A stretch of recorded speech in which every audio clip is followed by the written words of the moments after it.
Ayo berinvestasi akhirat, bangun rumahmu di surganya. Sempurnakanlah ibadah Anda dengan beramal jariah yang pahalanya tidak terputus hingga akhir kiamat.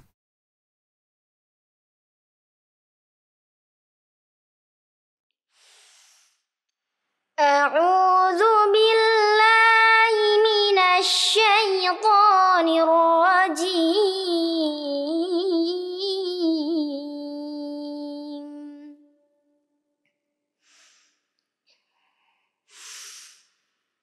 Bismillahirrahmanirrahim.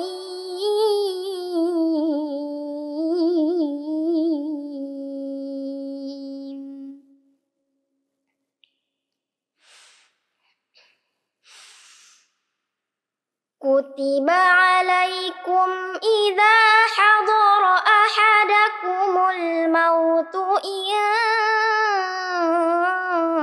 taraka khairan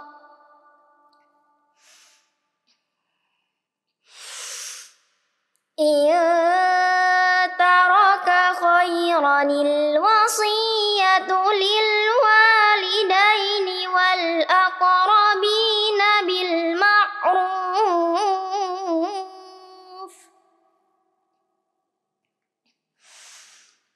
haqqan 'alal muttaqin.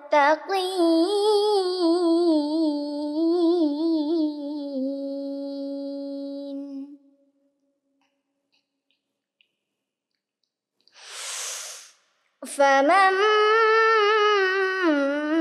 baddalahu ba'da ma sami'ahu fa innama ismuh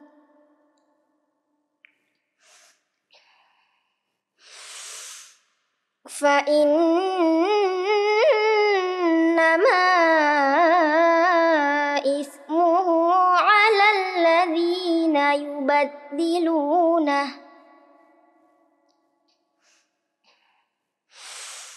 Innallaha sami'un 'alim.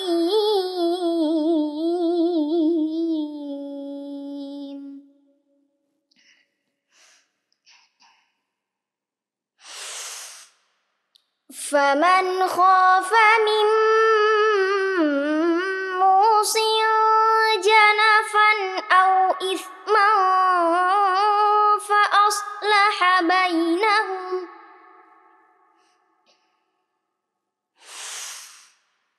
aslaha bainahum fala ithma 'alaihi.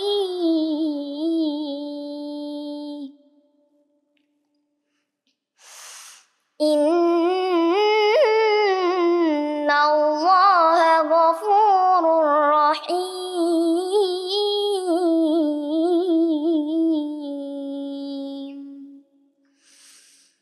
Shadaqallahul azim.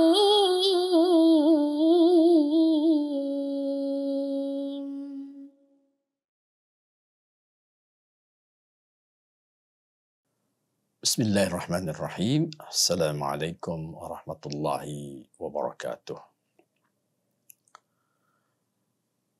Alhamdulillah wa kafa, wassalatu wassalamu ala rasulihil mustafa wa ala alihi wa ashabihi ahlus sidqi wal wafa. Ashhadu an la ilaha illallah wahdahu la syarikalah wa ashhadu anna Muhammadan abduhu wa rasuluh. Kaum muslimin dan muslimat, para pemirsa yang dirahmati dan dimuliakan Allah Subhanahu wa taala. Alhamdulillah, dengan izin Allah Subhanahu wa taala kita kembali berjumpa dalam kegiatan rutinitas kita yang semoga diberkahi oleh Allah Subhanahu wa taala. Para pemirsa yang dimuliakan Allah, kali ini kita akan membaca, mengkaji firman Allah Subhanahu wa taala surah Al-Baqarah ayat 180 sampai dengan 182.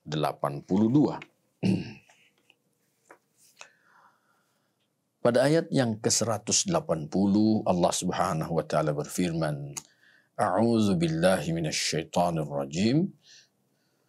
Kutiba alaikum idza hadara ahadakumul maut in taraka khairanil wasiyatu lil walidain wal aqrabin bil ma'ruf haqqan 'alal muttaqin. Diwajibkan bagi kalian jika hadir pada kalian kematian, hendaknya dia meninggalkan wasiat yang baik kepada kedua orang tuanya dan kepada kaum kerabatnya. Bil ma'ruf. Wasiat itu harus yang ma'ruf. Haqqan 'alal muttaqin. Ini kewajiban bagi orang-orang yang bertakwa. Para pemirsa yang dirahmati Allah Subhanahu wa taala. Apa itu wasiat? Di sini dinyatakan al-wasiyatu ibaratun an kulli syai'in yu'maru bi fi'lihi wa yu'hadu bihi fil hayati wa ba'dal maut. Yang namanya wasiat itu adalah segala ucapan atau pesan-pesan yang pada intinya menyuruh untuk dilakukan dan senantiasa ditekankan pelaksanaannya baik ketika dia masih hidup atau sesudah dia mati. Inilah wasiat. Selanjutnya Allah nyatakan kutiba alaikum idza hadara ahadakumul maut. Diwajibkan bagi kalian ketika hadir pada kalian itu kematian. Ini artinya bahwa pesan-pesan yang paling terakhir, limit waktunya yang terakhir ada ketika menjelang kematian seseorang. Selanjutnya tentu pertanyaannya adalah, bolehkah seseorang berpesan kepada orang lain, kepada keluarganya, padahal dia belum meninggal? Atau belum ada tanda-tanda bahwa dia akan meninggal? Jawabnya tentu bisa. Bisa. Tapi sekali lagi bahwa waktu yang paling terakhir seseorang itu hendaknya meninggalkan wasiat adalah ketika dia akan meninggalkan dunia ini. Kemudian Allah nyatakan, intaraka khairanil wasiyah. Dia harus meninggalkan wasiat yang baik. Khairal wasiyah, khairanil wasiyah, ada beberapa pendapat. Di sini dinyatakan dalam tafsir Al-Qutubi dinyatakan waqtalafu fi miqdarihi.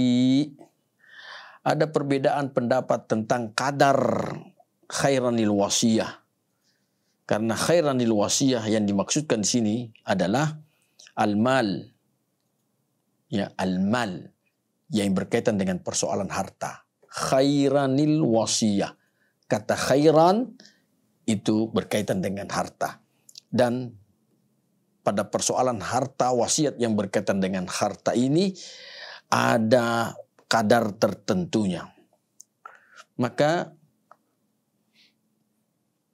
ada pendapat mengatakan faqila al-malul katsir, bahwa harta itu boleh diwasiatkan kalau sekiranya hartanya memang banyak.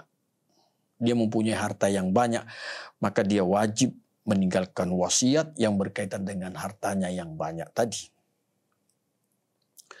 Kemudian ya, ada riwayat lain yaitu dari Ali, juga Aisyah dan Ibnu Abbas, qalu, mereka berkata, sab'umi'ati dinarin, bahwa minimal harta yang diwasiatkan itu jumlahnya adalah 700 dinar. Selanjutnya, Qatadah dan Hasan menyatakan khairun al-khair, yang dimaksud dengan al-khairul wasiyah ialah alfu dinarin fama fauqaha, jika hartanya berjumlah 1000 dinar bahkan lebih dari itu. Sedangkan Asy-Sya'bi menyatakan ma baina 500 dinarin ila alf, bahwa harta yang diwasiatkan itu antara 500 dinar sampai dengan 1000 dinar. Jadi jamaah yang dirahmati Allah, inilah khairan lil wasiyah, ya, bahwa jika sekiranya dia wasiatkan tentang hartanya ini, tentu meminimalisir terjadinya kesalahan-kesalahan atau perselisihan-perselisihan di kemudian hari yang terjadi dalam keluarganya. Kaum muslimin yang dirahmati Allah, khairan lil wasiyah itu disampaikan kepada al-walidain, kedua orang tua, wal aqrabin, dan kaum kerabat, supaya mereka semua ini tentu menjadi saksi. Pertanyaannya, bisakah wasiat itu direkam atau ditulis? Tentu jawabannya sangat bisa. Direkam atau ditulis. Tentu kalau ditulis, ya ditandatangani oleh beberapa pihak untuk menguatkan tentang keabsahan daripada wasiat itu.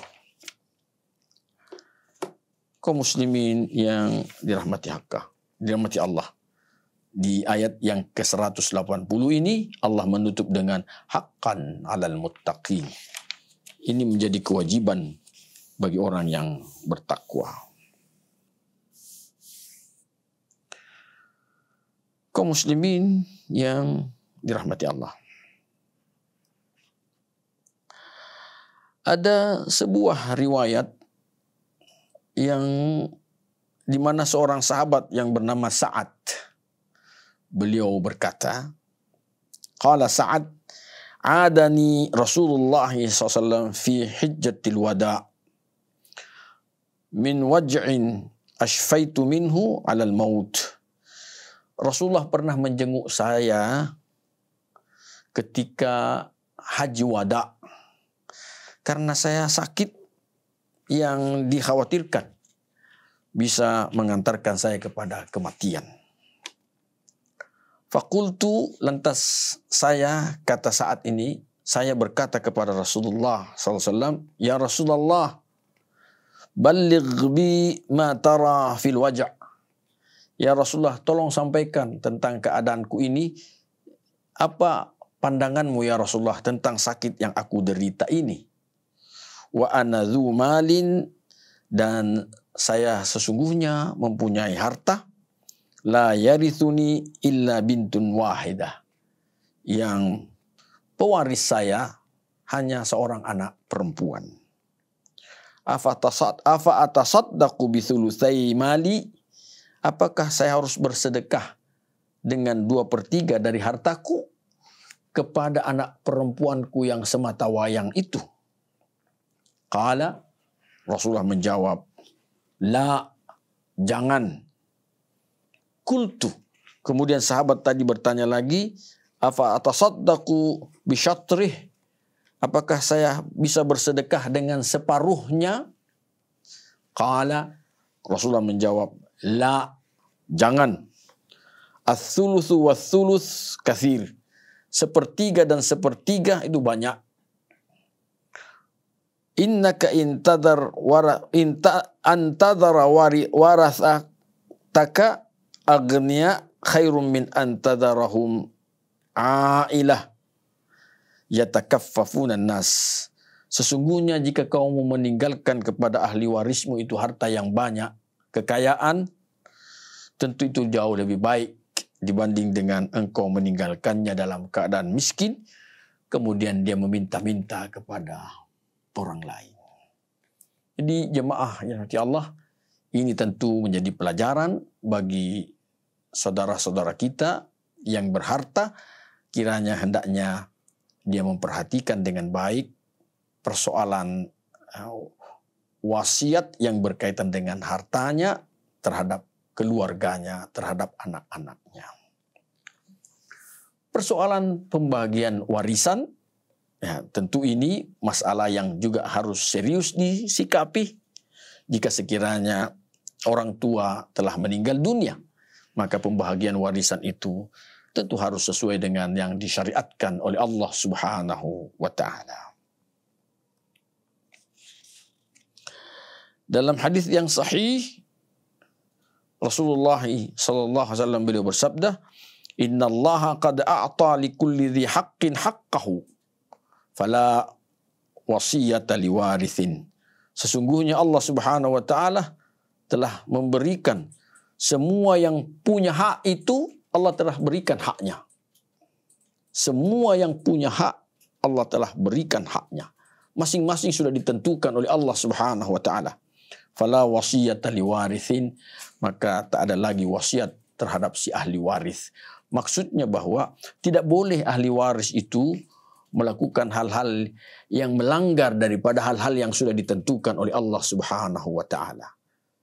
Secara lengkap Allah Subhanahu wa Ta'ala telah menetapkan ketentuan-ketentuan yang pasti terhadap ahli waris, ya, dan ini sama sekali tidak boleh dirubah.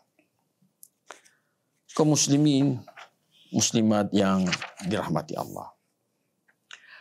Adapun tentang pemandangan yang lain yang Allah tampilkan di dalam Al-Quran, di antaranya tentang Nabi Yakub alaihissalam. Bagaimana wasiat Nabi Yakub alaihissalam terhadap anak-anaknya yang berjumlah 12 itu. Allah nyatakan dengan bahasa yang sangat indah di dalam Al-Quran. Allah berfirman, "Am kuntum syuhada'a idh hadara Yaqub al-maut idh qala li banihi ma ta'buduna min ba'di." Apakah engkau menyaksikan, wahai Muhammad, ketika hadir kepada Yakub kematian, dia berkata kepada anak-anaknya, "Ma ta'buduna min ba'di."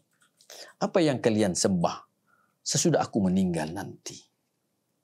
Qalu, semua anak-anak ini berkata, "Na'budu ilahaka wa ilaha abaika Ibrahim wa Ismaila wa Ishaqa ilaha wahida wa nahnu lahu muslimun."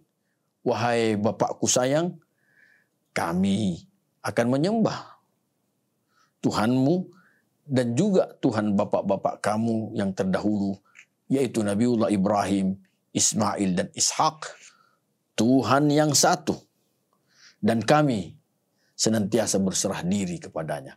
Wa nahnu lahu muslimun, kami muslim kepada Tuhan yang satu itu. Pertanyaannya, mengapa Yakub tidak berpesan-pesan berkaitan dengan persoalan harta? Karena Nabi Yakub, jawabannya adalah karena Nabi Yakub dalam persoalan hartanya, harta yang berkecukupan, tidak berlebihan. Yang kedua, memberi pelajaran kepada kita bahwa yang paling pokok di dalam berwasiat itu adalah bahwa kita pesan-pesankan kepada anak-anak kita, generasi kita, agar benar-benar dia menjaga peribadatannya kepada Allah Subhanahu wa Ta'ala. Itu yang pertama dan utama. Adapun persoalan tentang berkaitan dengan harta, maka ini juga persoalan penting yang kedua. Karena kita harus menjaga, jangan sampai anak-anak kita di kemudian hari berselisih disebabkan karena pembagian harta yang tidak adil di antara mereka. Tentu kalau mereka saling cakar-mencakar dalam persoalan harta, maka akan mengganggu ketentraman dan ketenangan dari almarhum orang tuanya yang meninggal tadi itu. Kaum muslimin yang dirahmati Allah. Haqqan 'alal muttaqin, kewajiban bagi orang-orang yang bertakwa. Karenanya jangan sampai ada di antara kita yang mengabaikan tentang persoalan wasiat tadi. Jangan sampai. Adalah termasuk hal yang benar. Jika sekiranya ada di antara kita yang bepergian dengan jangka waktu tertentu, apakah 2 hari atau 3 hari, maka hendaknya dia meninggalkan wasiat kepada keluarganya. Siapa tahu dalam perjalanannya itu dia mengalami hal-hal yang tidak terkira kejadiannya, mengantarkan keadaannya itu mengantarkan kepada kematian, maka tentu wasiatnya harus diberlakukan. Saya juga pernah mendengar ada saudara kita yang ketika ingin menunaikan ibadah haji, dia juga sudah berwasiat kepada keluarganya, mengantisipasi jika sekiranya ada kejadian-kejadian yang tak terduga di kemudian hari terjadi, maka wasiatnya ini harus berlaku. Ini tentu sebuah amalan yang terpuji jamaah sekalian dan patut untuk kita tiru dan kita contoh. Selanjutnya, pada ayat yang ke-181, Allah nyatakan, "Faman baddalahu ba'dama sami'ahu fa innama ithmuhu 'alal ladzina yubaddilunah."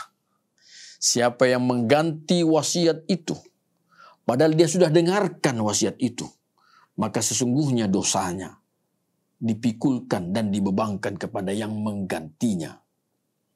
Innallaha sami'un alim. Allah Maha mendengar, Allah Maha mengetahui.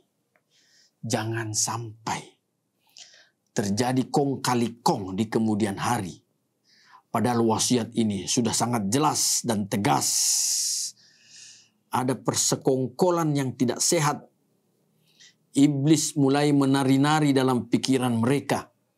Mereka dihiasi dengan keserakahan-keserakahan. Sehingga wasiat itu mereka rubah. Padahal wasiat itu adalah wasiat yang benar.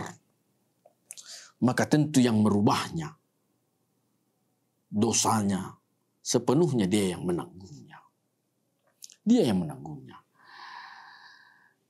Keberuntungan dunia yang dia dapat karena merubah wasiat, sesungguhnya menambah dosanya dan menambah azabnya Allah Subhanahu wa ta'ala. Sama sekali tidak akan mendatangkan keberkahan dalam kehidupannya. Jadi jamaah sekalian ya Allah, kalau ada orang yang kelihatannya bertambah hartanya karena dia berbuat kemaksiatan, berbuat kedurhakaan, maka sesungguhnya, yakinlah sesungguhnya, pertambahan harta itu disebabkan karena dia durhaka, itu akan menambah azabnya Allah Subhanahu wa ta'ala. Itu sebabnya pula Allah mengingatkan kepada kita orang yang beriman agar tidak takjub, tidak terheran-heran dengan semakin banyaknya pertambahan hartanya orang-orang yang ingkar kepada Allah Subhanahu wa ta'ala, orang-orang yang kufur kepada Allah Subhanahu wa ta'ala. Karena sesungguhnya dengan pertambahan harta itu bertambah pula azabnya Allah dan bertambah kegelisahan jiwa mereka. Allah ingatkan kepada kita sebagai orang yang bertakwa, "Fala tu'jibuka amwaluhum wala auladuhum. Innama yuridullahu liyu'adzibahum biha wa tazhaqa anfusuhum wa hum kafirun." Tak usah kalian hai orang-orang yang bertakwa tertakjub-takjub, terheran-heran dengan semakin bertambahnya harta-harta mereka dan semakin bagusnya anak-anak keturunan mereka. Siapa mereka itu? Yaitu orang-orang yang ingkar kepada Allah, orang-orang yang kufur kepada Allah Subhanahu wa ta'ala. Innama yuridullahu liyu'adzibahum biha. Sesungguhnya tiada lain, Allah sengaja menambahkan harta mereka agar juga bertambah azabnya Allah Subhanahu wa ta'ala. Wa tazhaqa anfusuhum. Jiwa mereka pun juga bertambah gelisah. Wa hum kafirun. Karena mereka kufur kepada Allah Subhanahu wa ta'ala. Kaum muslimin yang dirahmati Allah. Pertanyaannya tentu adalah bagaimana kalau wasiatnya itu wasiat yang tidak benar? Wasiat yang salah. Wasiat yang menyimpang dari al-haq, dari kebenaran. Maka ayat 182 mengesahkan itu. Allah nyatakan, "Faman khafa min musin janafan aw ithman fa aslaha bainahum fala ithma 'alaihi. Innallaha ghafurur rahim."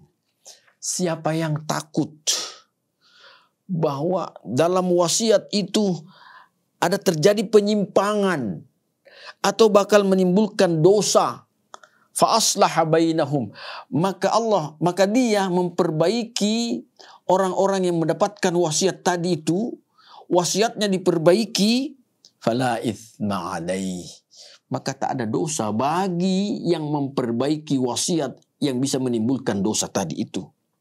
Innallaha ghafurur rahim, sesungguhnya Allah Maha Pengampun lagi Maha Penyayang. Kaum muslimin yang dirahmati Allah, terkadang ada orang tua yang pada satu sisi bersandar kepada perasaan. Yang saya maksudkan adalah bisa saja ada orang tua yang lebih mencintai seorang anaknya melebihi kecintaannya kepada yang lain. Ada orang tua lebih menyayangi seorang anak perempuannya karena notabene anak perempuannya itu yang lebih dia sayangi, dia yang merawat dia, senantiasa tinggal bersama dia, menjaga dia. Kasih sayangnya tentu lebih dekat dibanding dengan anak-anaknya yang lain yang mungkin sudah merantau kemana-mana, jarang ketemu dengan orang tuanya.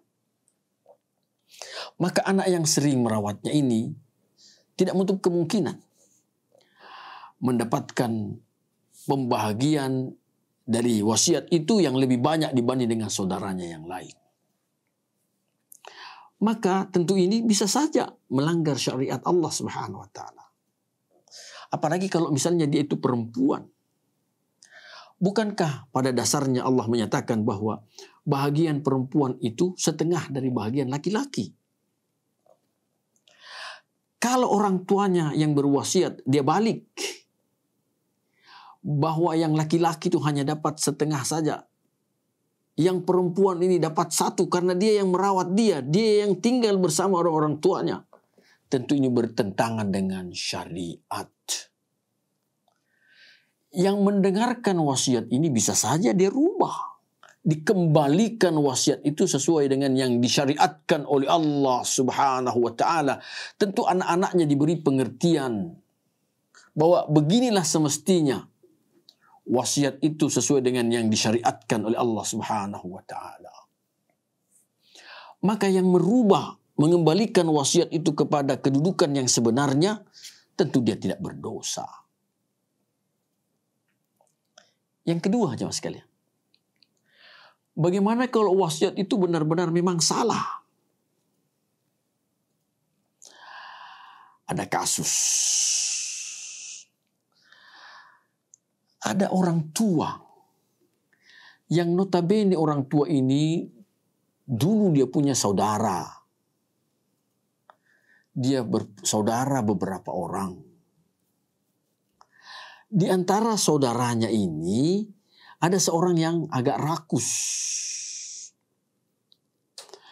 Bahagian dari orang tua ini, katakanlah si A ini, bahagiannya dia dapat tanah, petak tanah, yang notabene diambil oleh saudaranya, saudara kandungnya si B. Bahagian tanahnya dia diambil oleh si B, saudaranya sendiri.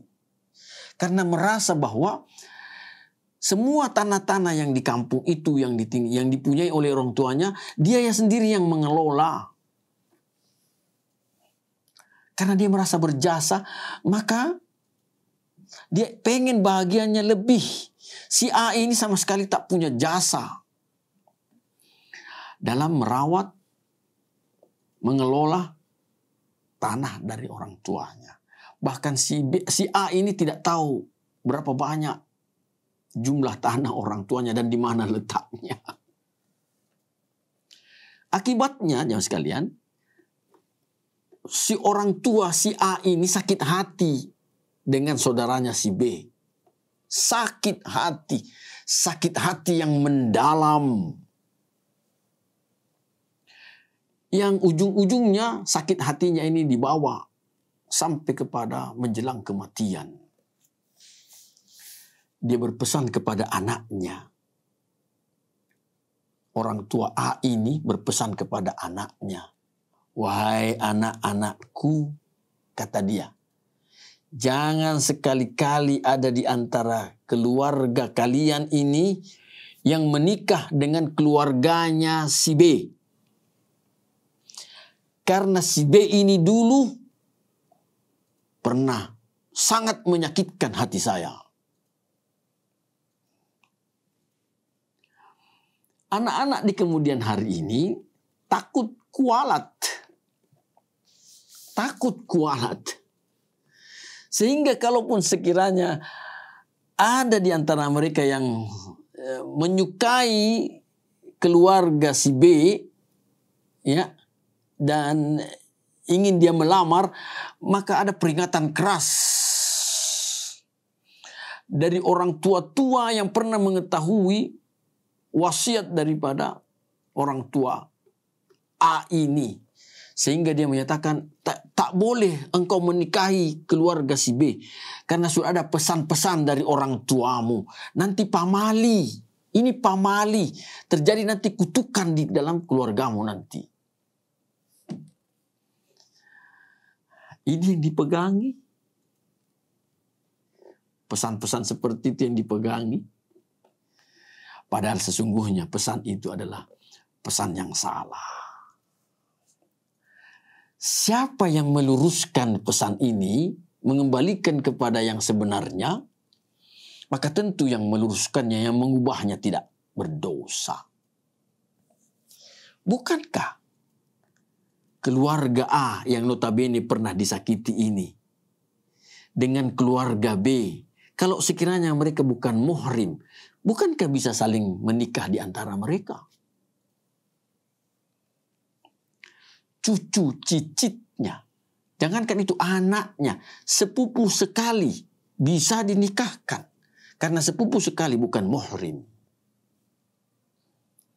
Bagaimana kalau sepupu sekali itu punya anak, masing-masing punya anak. Anak mereka bisakah dinikahkan? Boleh.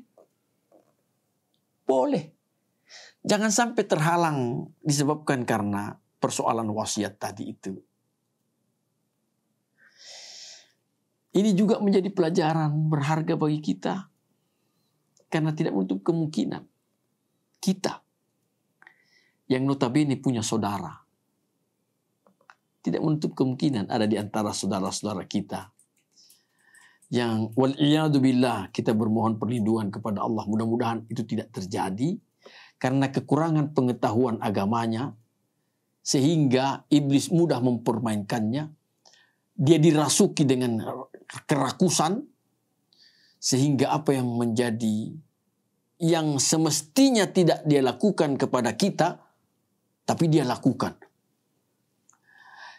Itu bisa menyebabkan kita sakit hati, mendalam sakit hati itu. Tetapi tentu tidak bisa sakit hati itu dipelihara, tidak bisa dipendam sampai kepada bersamaan kita dikubur, tidak bisa. Sebab salah satu ciri orang yang bertakwa itu adalah mudah memaafkan. Allah memerintahkan kepada kita orang yang bertakwa, wasari'u ila maghfiratin min rabbikum wa jannatin 'arduha as-samawati wal ard u'iddat lil muttaqin. Bercepat-cepatlah kalian menuju ampunan Allah Subhanahu wa taala. Dan bercepat pula kalian menuju surganya Allah Subhanahu wa taala yang luasnya seluas langit dan bumi. Surga itu hanya diperuntukkan bagi mereka yang bertakwa. Ayat selanjutnya Allah menjelaskan siapa orang yang bertakwa itu, di antaranya adalah cirinya alladzina yunfiquna fis sarra'i wad dharra. Orang yang gemar berinfak baik dalam waktu lapang, maksudnya rezekinya banyak, wad dharra, maupun dalam keadaan sempit, rezekinya terbatas, sedikit, tetap dia berinfak. Kalau rezekinya lapang banyak, infaknya banyak. Kalau rezekinya sedikit, maka infaknya juga sedikit. Sesuai dengan keadaannya dia. Ini juga kita simpulkan bahwa orang yang bertakwa itu tidak pernah putus. Infak sedekahnya tidak pernah putus. Ciri yang kedua orang yang bertakwa di ayat ini adalah wal kaziminal ghaidh. Mereka menyembunyikan dan mengatasi kemarahannya. Dia marah ya, karena dia manusia biasa. Marah ya. Tetapi dia bisa mengontrol diri ketika dia marah. Tidak melampiaskan sepuas-puasnya kemarahannya. Tidak. Dia mengontrol dirinya ketika dia marah. Dia bisa mengatasi kemarahannya. Rasulullah pernah mengingatkan kita, menasihatkan kita. Rasulullah menyatakan, inna syaitana khuliqa minan nar. Syaitan itu diciptakan dari api. Wa inna nara tutfa'u bil ma'. Sedangkan api itu bisa dipadamkan dengan air. Fa idza ghadiba ahadukum. Apabila ada di antara kalian yang marah, falyatawadda, maka hendaklah dia berwudu. Dengan berwudu, maka dia marahnya akan padam. Kalaupun dia sudah berwudu, masih juga dia marah, maka kalau dia tadi dalam keadaan berdiri, maka hendaknya dia duduk. Kalau dia dalam keadaan duduk, hendaknya dia berdiri. Dia merubah posisi. Kalau dia bertemu wajahan biwajahin, wajah dengan wajah, maka hendaknya dia menghindarkan diri, menjauhkan diri dari orang yang menyebabkan dia marah. Dia menjauhkan diri. Kalaupun juga masih ada sisanya, maka Rasul menyatakan hendaknya dia salat sunnah 2 rakaat. Salat sunnah apa itu? Salat sunnah hajat. Apa hajatnya, apa keperluannya? Menghilangkan marahnya. Insya Allah, Allah akan membantu dia. Senantiasa dia bisa mengatasi marahnya. Ciri yang ketiga orang yang bertakwa itu adalah wal'afina 'anin nas. Gemar memberi maaf kepada manusia. Ini jamaah yang nanti Allah. Halal bihalal tentu penting. Tentu penting. Karena mereka yang bertakwa itu tidak menunggu orang nanti minta maaf baru dia memberi maaf. Tidak. Orang yang bertakwa itu senantiasa mendahulukan memberi sebelum yang bersangkutan minta. Tetapi tidak bisa disangkal bahwa dengan pertemuan itu tentu melahirkan kegembiraan, kebahagiaan. Dalam halal bihalal ada pertemuan antara kita dengan saudara kita. Ada lahir kebahagiaan. Kita tasafuh berjabat tangan. Laki-laki dengan laki-laki.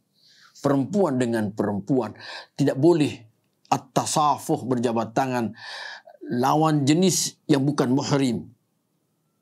Rasulullah menyatakan, inni la usafihun nisa'a. Saya, kata Rasulullah, tidak berjabat tangan dengan perempuan. Maka dengan tasafuh, Rasulullah menyatakan ketika seorang muslim saling berjabat tangan, maka Allah menggugurkan dosa-dosanya sebagaimana gugurnya dedaunan di atas bumi ini. Jemaah yang dirahmati Allah. Meskipun sekali lagi ada juga ulama kita yang menyatakan bahwa jangan memberi maaf itu hanya pada saat halal bihalal. Tidak boleh.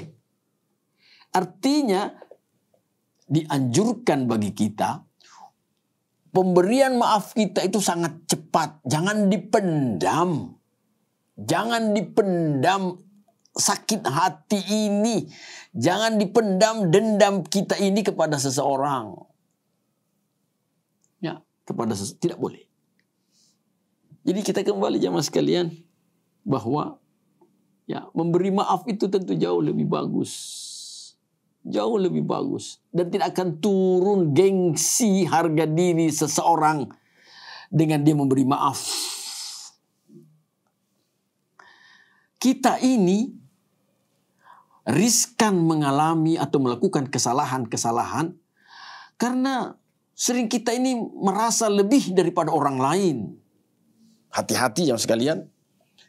Kalau ada seseorang merasa lebih daripada orang lain, maka tentu dia sangat dekat dengan kekecewaan-kekecewaan.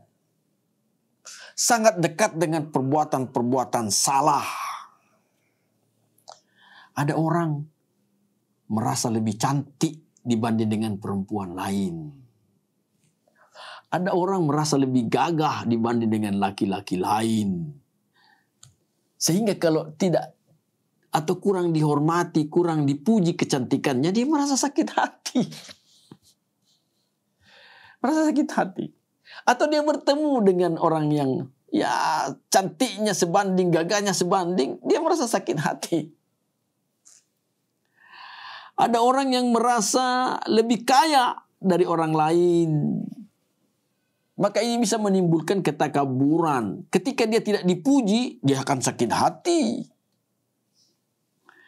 Ada orang yang merasa lebih pintar dari orang lain. Maka dia minta, tentu dia akan senang dihormati, dimuliakan.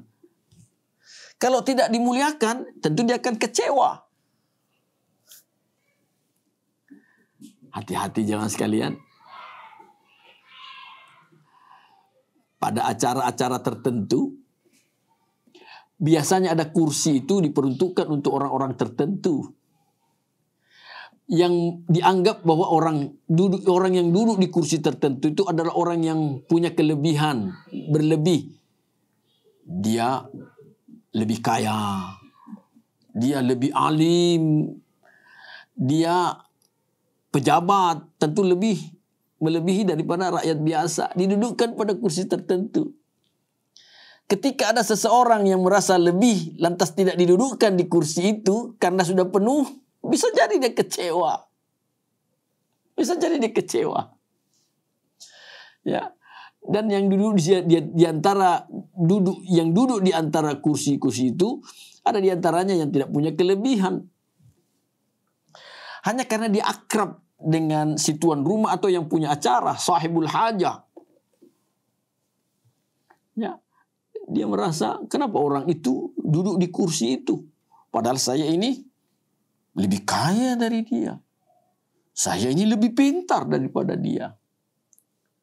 Nah, inilah kekurangan-kekurangan inilah yang kadang-kadang kita temukan dalam kehidupan kita sehari-hari. Jemaah ya nanti Allah.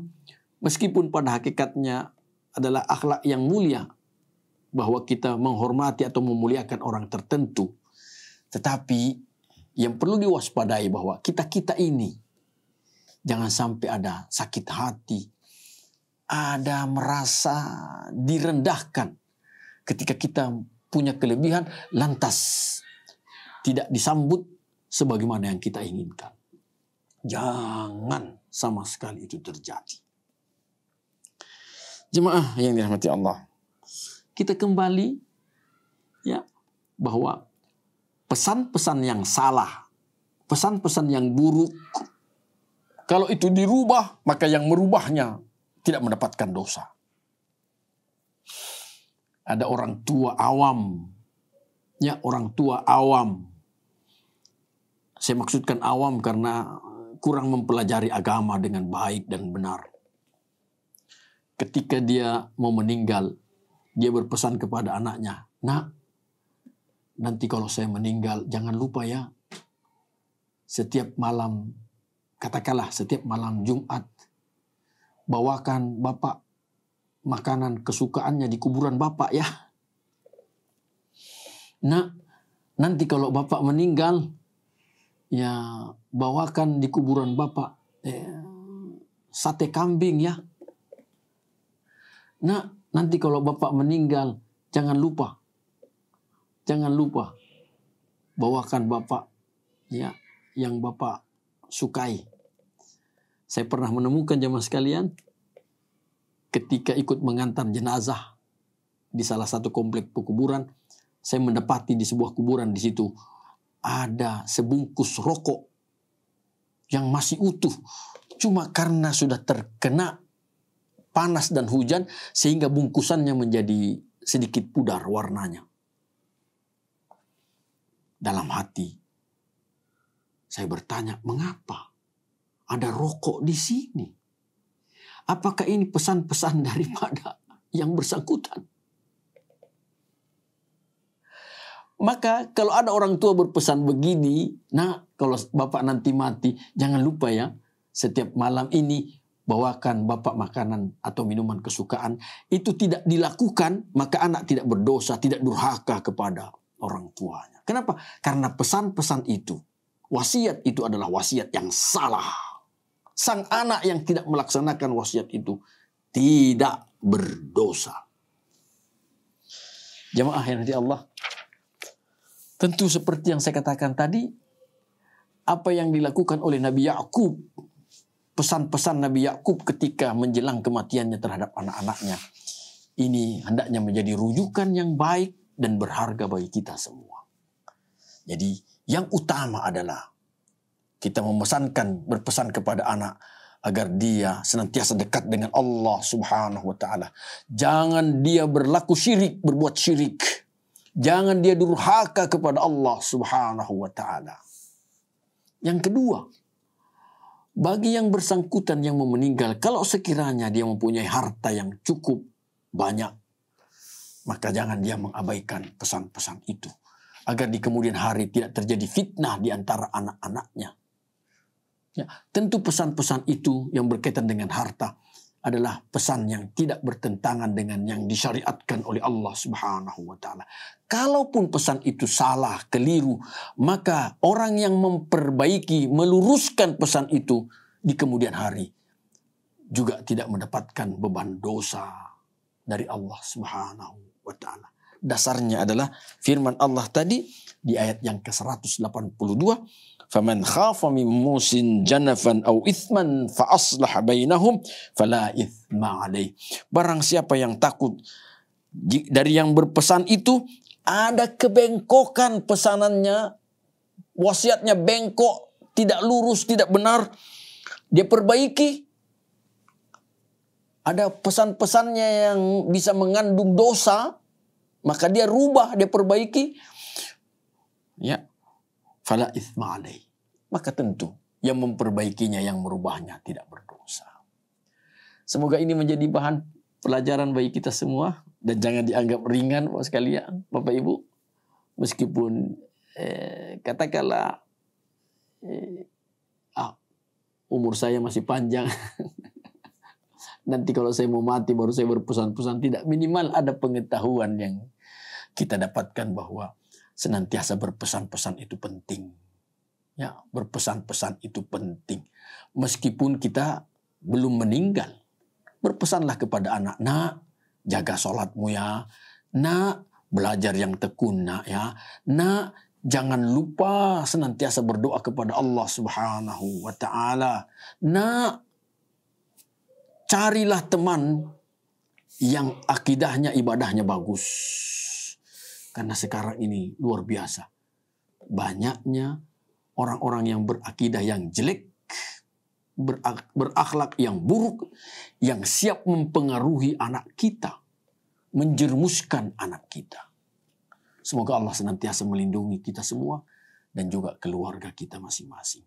Hadanallahu wa iyyakum ajma'in. Assalamualaikum warahmatullahi wabarakatuh. Ayo, dukung media dakwah Masjid Agung Al-Akbar dengan ikut berdonasi pengadaan alat multimedia dan operasional dakwah. Usia boleh terputus, pahala jariah mengalir terus.